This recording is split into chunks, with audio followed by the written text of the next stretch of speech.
So hi everybody, welcome to the Football Stop, where today I am joined by Conor from UK Football Cards. Good morning, Conor. How are you today? Morning, Steve. I'm not too bad, thanks. Looking Brilliant. forward to it. It's going to be a good conversation, I think. Me too.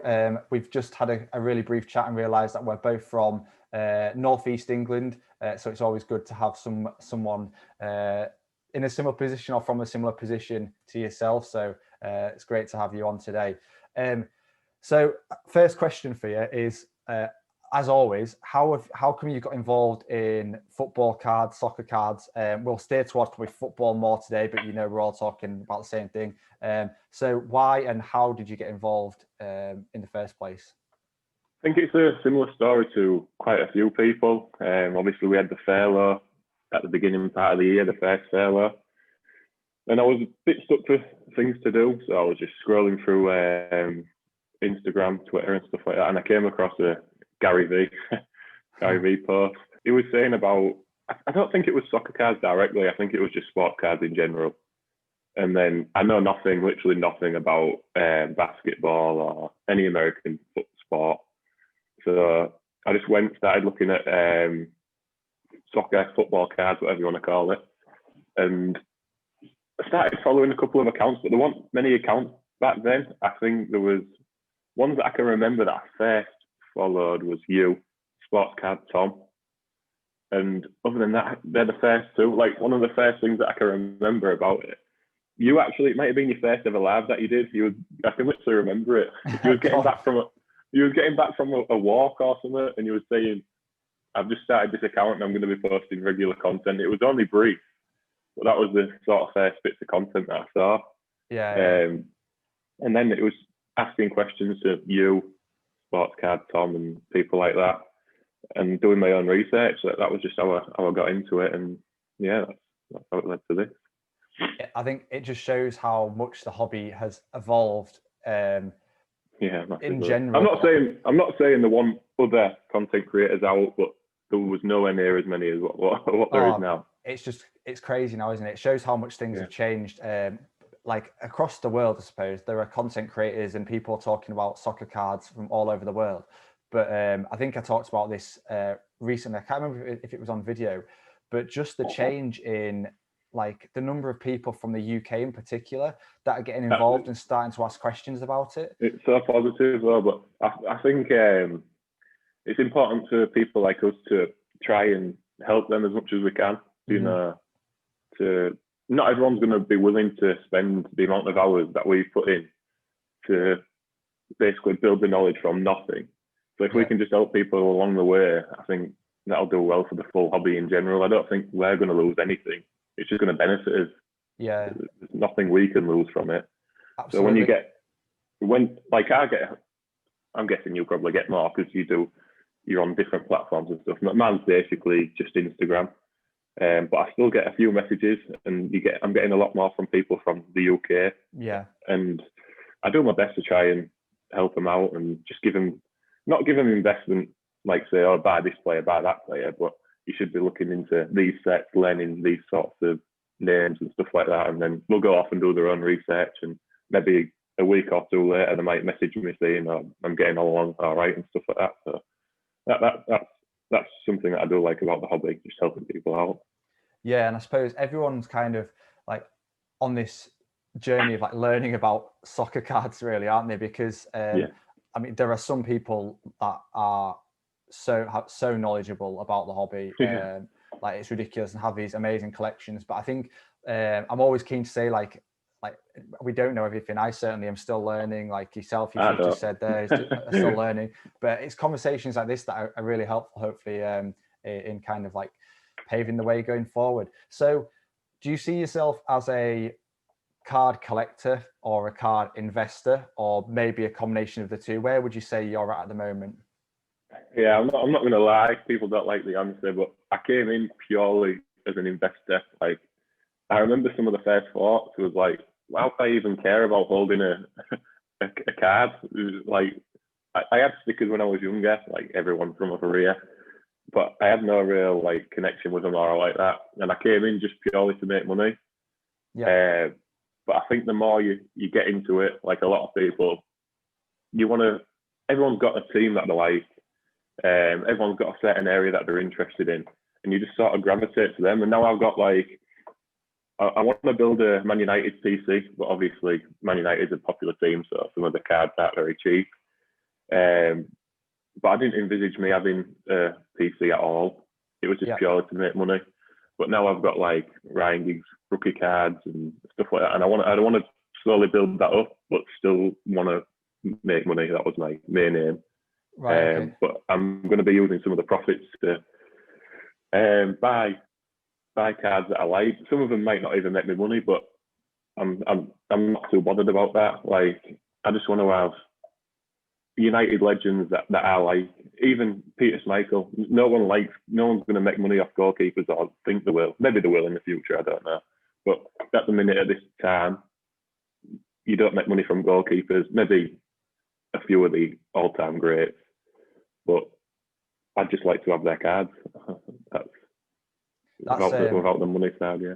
That's such an interesting topic, and I can't remember if it was yourself that posted that on Twitter yesterday, but I saw somebody else, I think it was somebody else, saying that they got involved as a collector, as an investor, and I think typically it's probably the younger age groups. So as Gary V, you mentioned Gary V earlier in conversation, that a lot of people are going from like flipping sneakers to flipping sports cards now. And people now are starting, like you've just talked about, are getting involved, trying to make money from it, but then actually kind of like finding a bit of a love within the hobby, because once you have them in hand, you realize that there's a bit more to it than just a quick flip for some cards. And there's like the history of the card, how they look visually, and this kind of like appreciation of the artwork for some cards. And actually that they're quite rare. So, I mean, just looking at your Instagram, Conor, some of the cards that you've got, obviously you talked about your PC. So you've got some like nice A and BC George Bests, the Bobby Charlton card. So you have some really nice cards in there, which are coming together nicely by the looks of it. So that's really interesting. So you talked about buying for your personal collection and being focused on Manchester United, which is, I think, a lot of people can relate to that. Are there any other kind of like eras or types of cards that you're leaning towards as an investor, thinking about your investment side then? Investment side. Or collector, whatever you want, mate. I think there's two ways you can go about it. Like, obviously you've got the vintage side. That's probably like, it definitely is. It's your safest investment. It's probably a more slow growth, but it's going to be your safest investment going long term. But that just depends on how much money you've got to initially put into it, because or your plan as well. Because if you're someone who hasn't got a big budget as such, like me, like early on, the cheap cards helped me out. They're a bit more expensive now. So you've got the likes of like Bobby Charlton and stuff like that. They're going to be long-term holds. Or you can go with modern day stuff like your Prism and stuff like that, and look to build a bit of profit from them, and then take some of that profit, buy vintage, and then that's the way that I'm going to try and go. But I think that's a good way a lot of people could go if they don't have a massive budget to start with. Maybe start with modern and take some of that profit, put it into vintage, and then slowly grow that way. Because I think it's hard to spend all your money on vintage, especially when you like the cards and the daily looking through stuff and not buy anything. Put it in a cupboard and just forget about it. It'll work, it'll make you money, but it's just not as fun for me personally. Right, that's why I think there's two ways you can go about it. Right, okay. So really interesting question for you is, I suppose, I don't know how old you are, Conor, but within your friendship group, are any of your friends kind of starting to get involved or ask questions, or are you very much still kind of on your own? I'm 23. Right. I actually posted I posted a couple of things on my personal Instagram, and a couple of my mates messaged me and was inquisitive about it, just because what it was, I posted, do you know, you're familiar with ComC? Yeah. And then when someone buy something from you, it'll tell you the price that you bought it at and the price that you sold it for. And my idea was, I took a screenshot of that, just so people could see like that I've made money from cards. And I think that'll be a way to get people in, because that's what I want to do. I just want to get people in from the UK, because that's the more people that get in, the more chance we have of seeing products in stores. Yeah, so, absolutely, yeah. I know for us now, like we appreciate like a Bobby Charlton rookie and stuff like that. But if I posted a Bobby Charlton rookie on my personal Instagram, no one cares. But if you post the profits that you're making, it might get them in, and then they might start to appreciate the card. So that was my thought process on that. I've had a few people message me on Instagram, but I've had no one in person that speaks to like on a daily basis that are into it yet. But we'll see. That's interesting. And again, like the idea of that it's the money side of things, I'll bring a lot of people in initially. I can completely agree with that. I think that's going to be the case. People don't like that, like OG collectors and stuff like that, but it's just going to be how it is. Money drives people to, and it's rightly or wrongly, it just does. It's just a fact. Yeah. If people see there's money to be made, I think they will come across, and then hopefully stay for the collecting as well. Yeah, I think so. I'm a kind of like one of the members of a few like vintage groups where you've got a lot of the old boys that have been in it for a while, kind of picking these cards up for like less than £10, for example, and now we're seeing kind of like Stanley Matthews Ardaffs going for between 50 and 100, seeing Bobby Charlton rookies sell for 500 and Dixie Dean's going for hundreds, and they're kind of just every day it's like, which idiots are paying this money for these? And like maybe they're right, maybe they're completely right, and they probably do have a great understanding of the actual population of raw cards like that in the country. But then there's also part of me that thinks maybe you're not understanding kind of the potential of a young market coming in, and how big the sneaker market is, and how big the influence of somebody like Gary Vee is in the sports card world.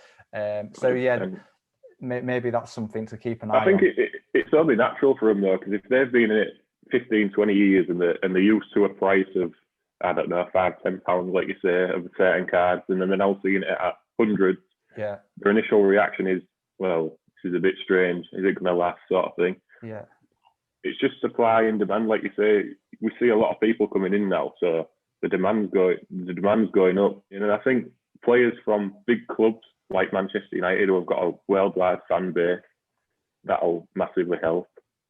I don't think that gets talked about much, but personally, I think that will help. Manchester United, not just because I'm a Manchester United fan, by the way, but they are a massive club worldwide. Obviously, you've got Barcelona, Real Madrid, all them big clubs that are global. I think their fan base can carry some cards of players, especially legends of their clubs. Yeah, and I think you've seen that with, I mean, George Best and Bobby Charlton, for example, are kind of like exactly iconic as it is, but having that additional like Manchester United collectability is big. But even going further back than that, players like Billy Meredith, for example, is kind of becoming a really standout card in like the early 20th century. And I think again, there's part of that is because he was a Manchester United player. So yeah, I think that's a really interesting point. So a big thing I wanted to talk to you about today, because I think it's been quite topical recently, and obviously with us both being from the UK, we can both kind of offer some thoughts on this now and how it might look going forward, is around grading cards, slabbing, grading, whatever you want to call them. You'll hear different words used. So for anyone that's new to it, obviously this is where you send your cards over to a company in the United States at the moment, and they'll grade your card 1 to 10 based on the condition. Simple as that. What are your thoughts on? Yeah, just share with us your experience at the moment, Conor, from around grading. Well, the turnaround times, especially for PSA, I've only sent one sub, and that's with PSA. I don't know what the turnaround times with SGC or Beckett's is like. I don't know if you know. Are they backlogged as well, or? They're saying 60 to 70 days, but I mean, I've not subbed with SGC before. We'll kind of talk about that, but yeah, I believe SGC is slightly quicker than, or in fact, it's definitely quicker than PSA. Yeah, I don't know much slower. Yeah, but I don't know what the time like the time actually is from subbing. I sent my sub off. I don't know the exact date, but it was a fair few months ago now. And that was on a 20-day submission, and I still haven't received them yet. So that's definitely something that they need to improve on. I think the turnaround times, but they know that. Everyone knows that they need to improve on that. There's no discount to your prices. It's literally like, this service is underperforming, but what you're going to do about it? That's what they're saying. And I think the only thing that we can do is maybe test other companies like SGC, because there's only so long. If you're sending a 20-day sub and it's taking a year, they're not discounting, they're not doing anything to try and help. It's just, well, this is it. We're PSA. What else are you going to do? Yeah. I don't want to just slag PSA off, but at some point, something's got to give. And there is other grading companies out there that people are going to end up trying. I've seen on Instagram, there's I forgot the name of the account, but it's done like a massive submission with SGC. Yeah. FC cards. FC, yeah, isn't it? That's the one. Yeah, that's the one. Off the top of my head, I couldn't think of it. And when you look at the slabs, they're very neat. Like, I like the black background, the cards pop out. But with PSA, I really like the label. So I think they're both nice in different ways, but I think the slow turnaround times are not they could end up injuring the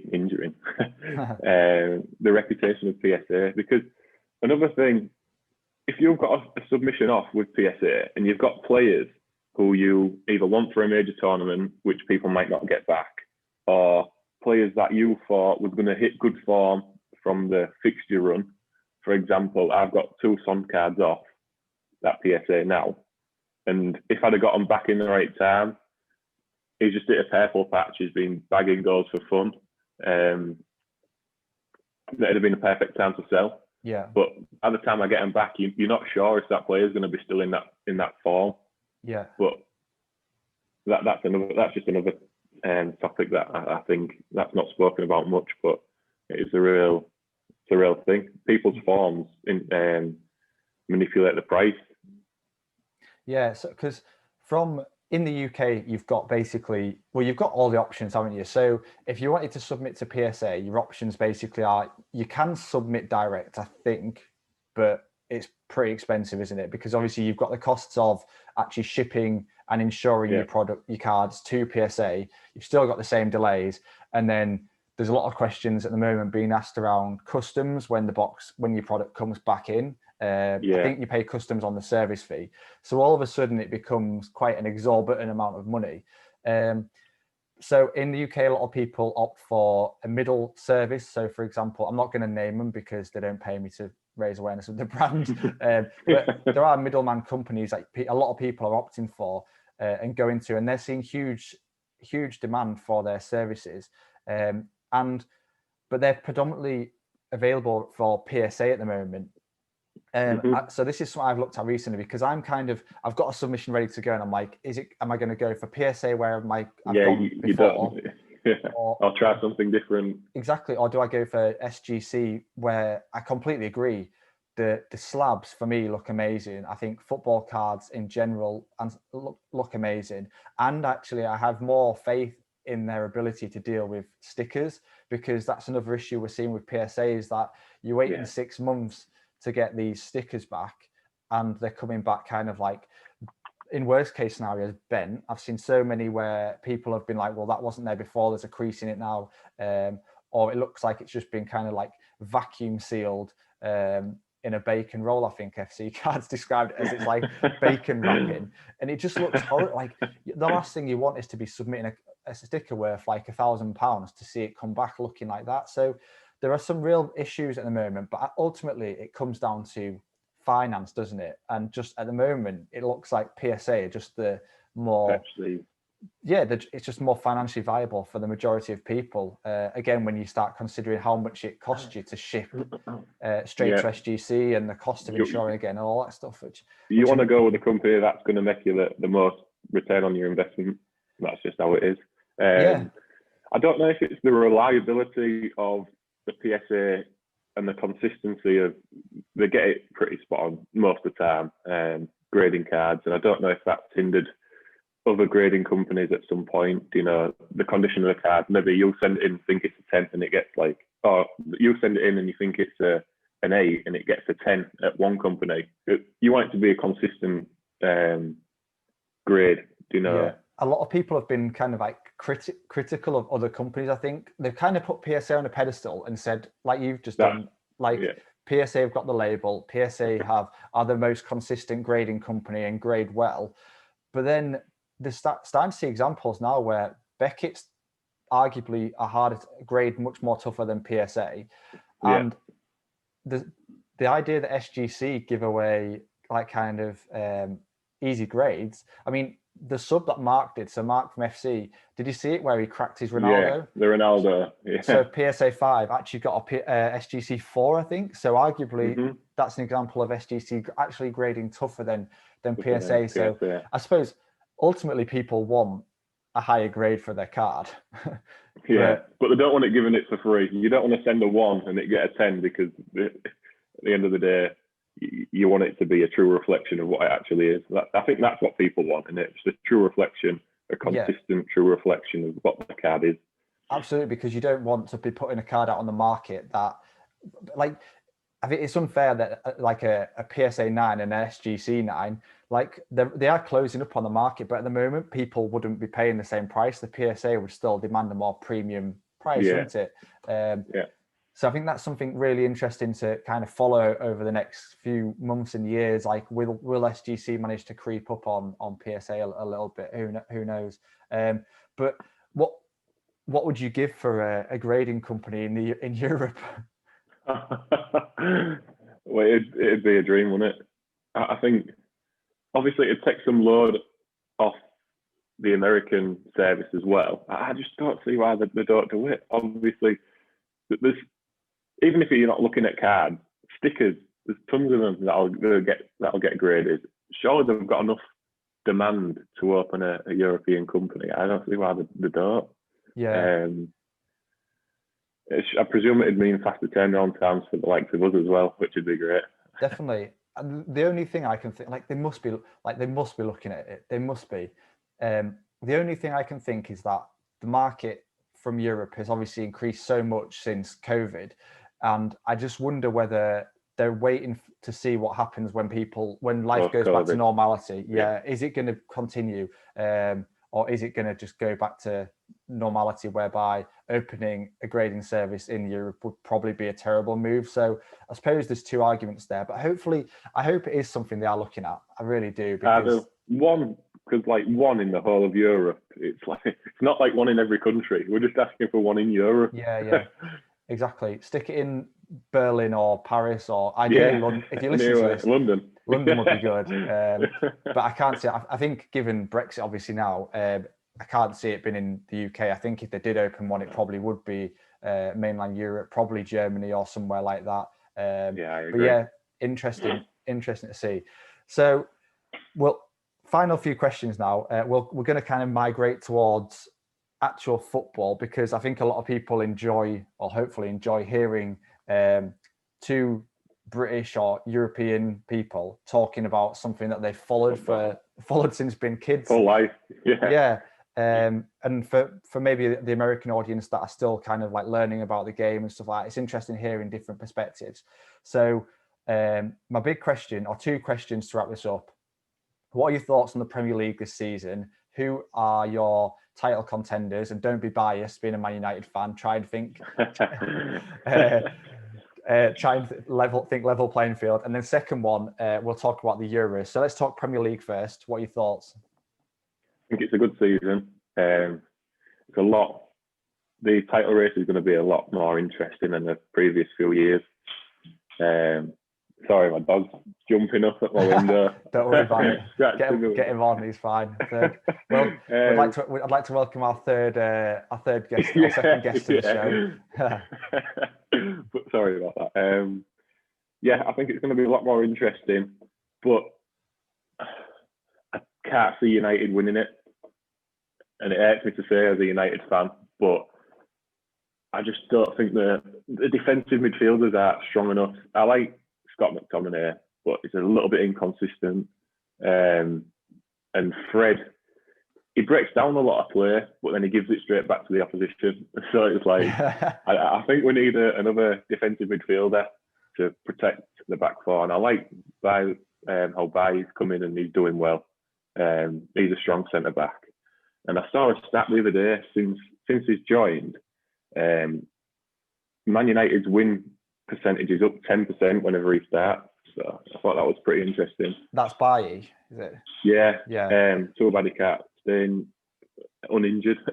I know, yeah. But he adds that a bit of pace at the back, doesn't he? Which you don't get with who is it? Lindelof and Lindelof, yeah. Yeah. You don't get it. A bit slow, isn't it? Yeah, it is a bit slow. But I think Chelsea will end up doing a little bit better than what they're doing at the minute. I don't think they'll win the league. I think it's Man City's league. I think they'll win it just because they're consistent and they've got a good pairing with Diaz and Stones now. Obviously, they've got Laporte as well. Yeah. But that Stones and Ruben Diaz centre-back pairing was something that was lacking. Obviously, they've got Aguero to come back as well. And I just think overall, over the course of the season, they'll probably have enough to win it.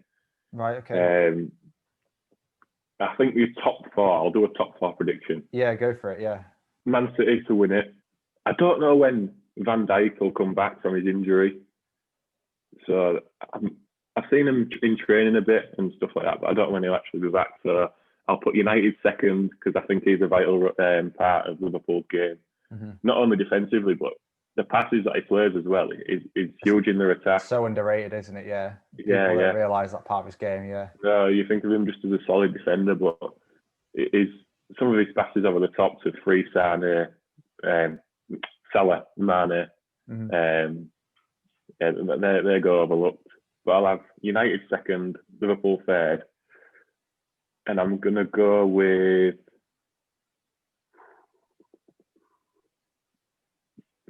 Tottenham or Chelsea. But right, okay, yeah. I can't pick between them two, but either Tottenham or Chelsea for fourth. Tottenham have, I'm a bit good. I'd love to see Tottenham win it just for Harry Kane. I love Harry Kane and I love Son. I'd love to see him win it, but they're starting to do the same thing that they did in the year that Leicester won it when they should have won it. They're just inconsistent, aren't they? They still can't seem to quite grind out those games where they should win it, or they throw away like a 2-0 lead. So don't disagree. I think that's a good top four. So and such an exciting Premier League season in comparison to the past few where it's just been dominated by either Liverpool or Man City. Especially as a Man United fan, the two teams that you literally won't want to run away with it. Yeah, exactly. And you're like, you just sat there and you're thinking, wow, what am I watching? I think the transfer window obviously is open at the moment, but there's been very few deals, has there? Obviously, a reflection of the financial pressures being put on clubs. But it'll be interesting to see. I think usually that would probably drive a lot of sports card prices. So I think when a player moves between a club, then there's potential for people to kind of like really hone in on a card if you're quick. And make some serious profit, but especially if it's a player going from a smaller club to a team like Manchester United, like PSG or Real Madrid or something. I actually did that last year with Wilfried Zaha. He never even got the move, but because every transfer season, there's rumours with Zaha leaving, and there is other players. Just before it started, I bought him, and then the rumours got increasingly louder. And he never even ended up moving, but people bought him off the back of the rumours getting louder. So that's another way you can make money just off rumours. Players that get a lot of transfer speculation each year. Yeah, exactly. The prices are going to increase. I think that'll happen in the summer as well. It'll be really interesting to see. Obviously, with the Euros, and we'll move on to the Euros, but staying with that transfer thought, there's the potential for the transfer window to put attention on a player, but also the European Championships. And for somebody like Mbappe, who has been linked to Real Madrid for so long now, there's a potential for Mbappe to go to Real Madrid and also be like a leading side for the European Championships. And like, imagine just what would happen if he was to kind of like win the European Championships and get a move to Real Madrid. Like, if his prices weren't high enough already. I know, that would be crazy. So we will talk about the European Championships now. We've kind of touched on it there with Mbappe. Who is if you had to pick a winner, who would you pick? I don't want to say France because it's obviously that's the team that everyone's going to say. I quite like the idea that Portugal will be strong in the Euros because obviously they've got the base of the Wolves team. I know they're not doing great this year, but there's still obviously they've got Rui Patricio in goal, who's a good keeper. You've got the likes of Moutinho, who's a solid midfielder. Ruben Neves, I really like him as a player, and I can see him going to a bigger club, like a top club, eventually. And to add to the base, you've got obviously Jota, who's now left, but the chemistry they'll have, that'll work well for him going into the Euros. Because obviously, internationally, it's a lot of players from different clubs. It might take them a bit to get that connection, but if you've got 4 players who know how each other play, that can work well for them. Then obviously you've got the talents of Ronaldo, João Felix to add to that. Renato Sanchez, he's having a good year. After that World Cup a few years ago, he was deemed to be the next big thing, but hadn't quite happened for him. Didn't he go to Swansea? Is that the same one? Yeah. He ended up going to Swansea. He was so bad, absolutely bad. Terrible. He's revived his career again now in the French league. That's mad. I think they've got obviously there's Ruben Diaz, Man City centre back. I think Bruno Fernandes. I just think they've got a really good chance this year. So Portugal, it's your pick. Obviously, they're in the group of death, aren't they? So they've got France. Who else is in that group? I know. Is it France? Germany. So one of them. France, Germany, Portugal. Yeah. So I mean, you say one will go out, but there's also a chance that they'll finish as third place, best finisher, which you can see, can't you? But that is a tough group. Like, I'm so glad England. If England got put in that, we'd be out. Okay. Interesting. So Portugal, get your pick, and that'd be interesting for soccer cards, obviously, because if they were to win it, João Felix obviously is getting a lot of attention now. And especially with Atletico Madrid playing so well. They've only conceded 6 goals in the league this year,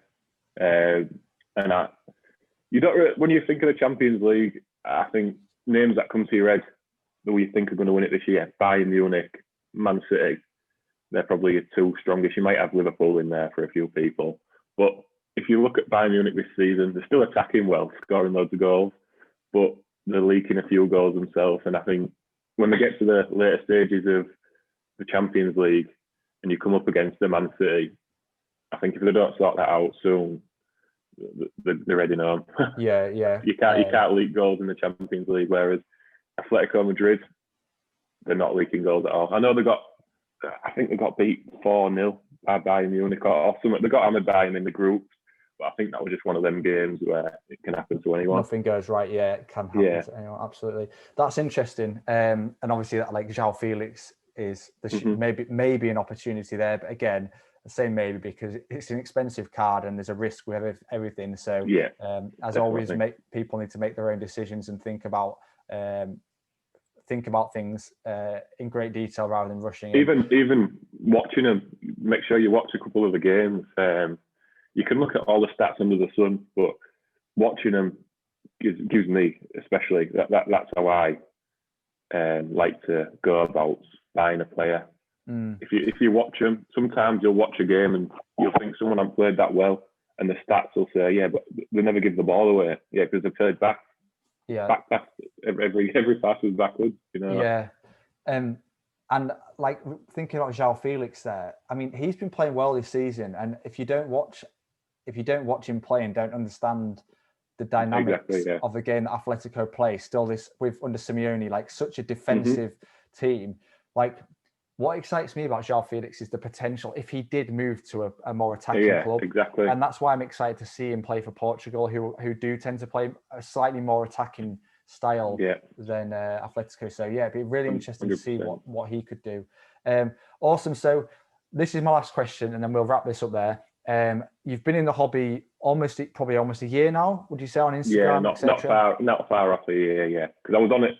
Before I set my UK_football cards Instagram up, I was already I was following you and a few others on my personal account. So I've been in cards a bit longer than my Instagram account. So, right. Okay. So it's coming up a year. So not quite there, but not far. If you had to, if someone's listening to this and they are completely new to soccer cards and sports cards, what's the one piece of advice that you would give them? What have you learned? Go off your own judgment, especially if you're from Europe. You'll have I'd say you'd have a decent understanding of football. Don't go off just what even me is telling you to say to buy. I try not to tell anyone to buy anything, but I just post what I'm looking into myself, and people should go and do their own research off it. I was guilty of doing that at the beginning. I bought a few players who I didn't really believe, but the prices was telling me, well, it must be unreal. So I'll buy them. Who's that? Give us some examples. Neymar. I think obviously it's a weird one for Neymar because you can't argue with some of his stats. Like, he's going to be Brazilian's all-time leading scorer, and you think of some of the names they've had.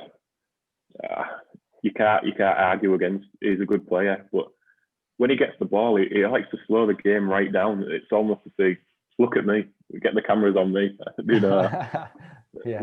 That's how I think he plays. And if he just sped it up, I'd like to see how Pochettino manages him, because I think that'll be interesting. Yeah. I'm excited to see what Poch does. Awesome, Conor. That's really great.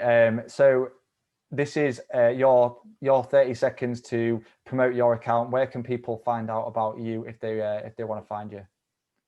Literally, I don't have a YouTube or anything like that. It's just Instagram. It's UK_football cards, and it's the same on Twitter. I'm more active on my Instagram account, so feel free to give us a message or like that. But yeah, that's literally it. Awesome, guys.